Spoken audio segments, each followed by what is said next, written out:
उदांस्रि सान फालिनायजों लोगोसे जोङो क'क्राझाराव जोङो नैबे कालचारेल कमप्लेक्सआव गासै 11 गुबुन गुबुन हाबाफारि लादोंमोन।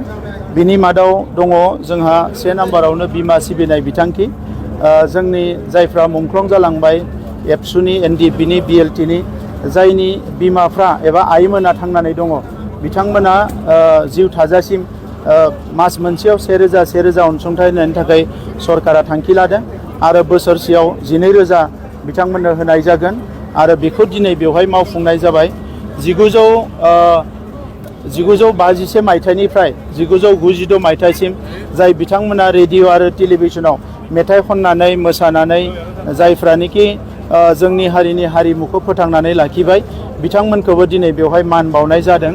बेजों लोगोसे बाथौ महासभा आरो गुदि बाथौनि देउरि बिथांमोनखौबो बरायनाय जादों आरो बेबायदिनो गोबां हाबाफारि जों बेवहाय एक्स भलेन्टियार्सफोर जायफोर दङ बिथांमोनखौबो बरायनाय हाबाफारि लादों।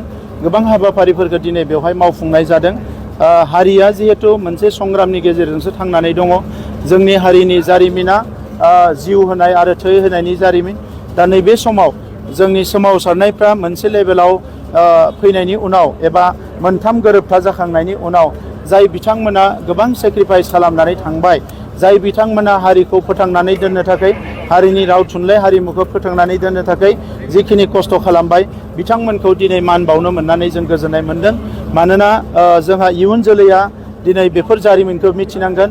जोङो बयखौबो दिनै थुलुंगा होनो हानांगोन आरो दिनै नैबे समाव आं बेखौनो मख'नानै मोजां मोनदों, जायफोर बिर जोहोलावफोर बर' हारिखौ दैदेननानै दिनै सोरबा रुंसारि जालांबाय, सोरबा मुंख्लं जालांबाय, बिथांमोननि मुसुखाफोरखौबो जों गोबां गायसननो हाबाय। रुपनाथ ब्रह्मनिफ्राय लानानै जोङो नीलेश्वर ब्रह्म, अस्ताद कामिनी कुमार नार्जारी, जोङो अमलाराम शिवराम गोबां मुसुखाफोरखौ गायसननो हाबाय। दा बिथांमोना जाहाथे अराय सम अमर जानानै थायो बेखौ जों हास्थायदों। बुहुमाव बर'फ्रा गेरेमसा हारि महरै थांना थानाया बर' हारिनि थांखिमोन। बड'फा उपेन्द्रनाथ ब्रह्मआ बे थांखिखौ गोख्रों नोजोरजों आवगायलांनानै बुहुमाव इस्टाब्लिश खालामनो हादोंमोन जे बर' होननाय मोनसे गोथां हारि दङ, बेहा गावहा राव दङ, थुनलाइ दङ, हारिमु दङ आरो बेखौनो होसोनानै दिनै जोङो सोमावसारनानै जुजिनानै बर' हारिया थांनानै दङ। आरो नैबे समाव जों बयबो हास्थायदों जे जिखिना मावलांबाय दासिम, जिखिना जोंनो कन्ट्रिबिउसन होलांबाय, जिखिना गावखौनो सेक्रिफाइस खालामलांबाय, बिथांमोनखौ जों नैबे समाव मान बावनायनि सम, सेल्युट खालामनायनि सम, अनार खालामनायनि सम आरो फैबाय थानाय समाव 50-100 बोसोर बर' हारिखौ आरोबाव गोख्रोङै गायसननो थाखाय जानजि खाफ्रानायनि सम।